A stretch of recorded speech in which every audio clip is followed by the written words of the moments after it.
As the Buddha gathered more and more followers, stories spread of his miracles, which mixed the marvelous with the mundane. One story tells how 500 pieces of firewood split at the Buddha's command.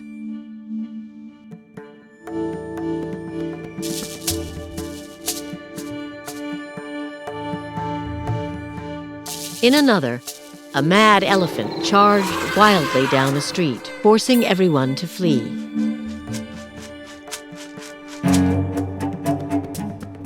Only the Buddha remained, quietly waiting.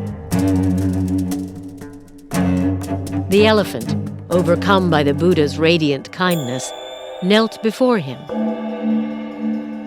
and the Buddha patted his leathery trunk. What is the meaning of miracle? Miracle is something unexpected. I think 100 years ago, jumbo jets or some of these really computers or these, I think in their eye, this is something miracle. Because miracle is something cannot understand. So now, I think within this century, we may find some new ideas or new facts.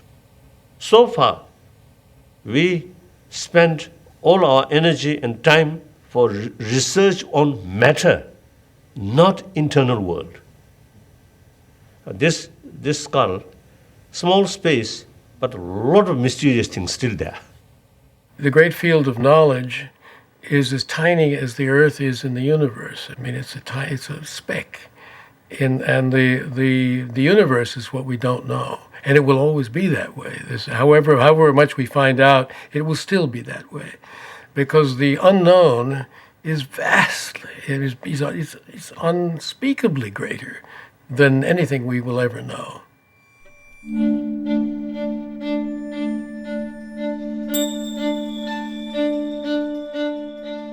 In one of the most storied miracles, the Buddha strode on a jeweled walkway suspended in mid-air,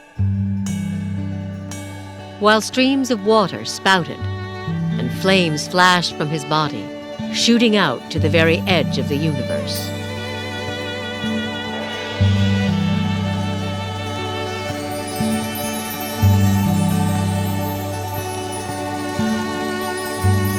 And as the Buddha sat on a lotus flower giving his teachings, he replicated himself, filling the sky with multitudes of Buddhas for all to see and wonder.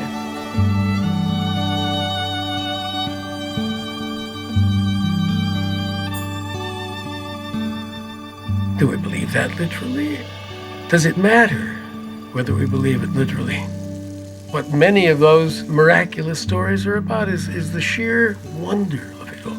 The very fact that the whole of unknown time and space has led to this very moment when we're sitting here when we are sitting here talking to each other, is utterly miraculous. Sitting here in a room, having had a cup of coffee, having taken it out of a beautiful blue and white porcelain mug, what could be more miraculous than that?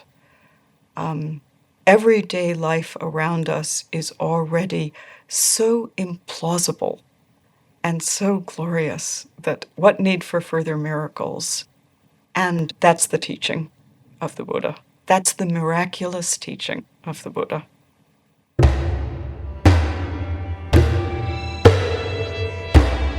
Violence, the Buddha taught, always leads to more violence. To the slayer comes a slayer. To the conqueror comes a conqueror. He who plunders is plundered in turn. War was endemic in the Buddha's age, ravaging northeast India again and again. Although kings and their ministers sought his counsel, the Buddha offered no grand political vision. He was powerless to stop the killing and the fighting. Even the men, women, and children of his former kingdom were massacred by a marauding king, forced into pits and trampled by elephants.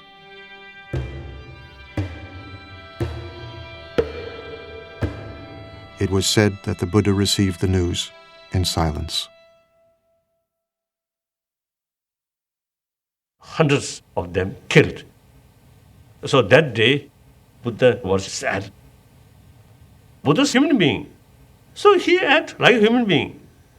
So sometimes you see, he also, they fail.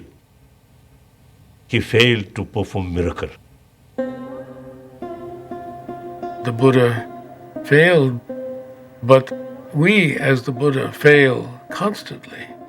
And part of our suffering is our failure, our recognition of our failure. Buddhism doesn't argue with reality.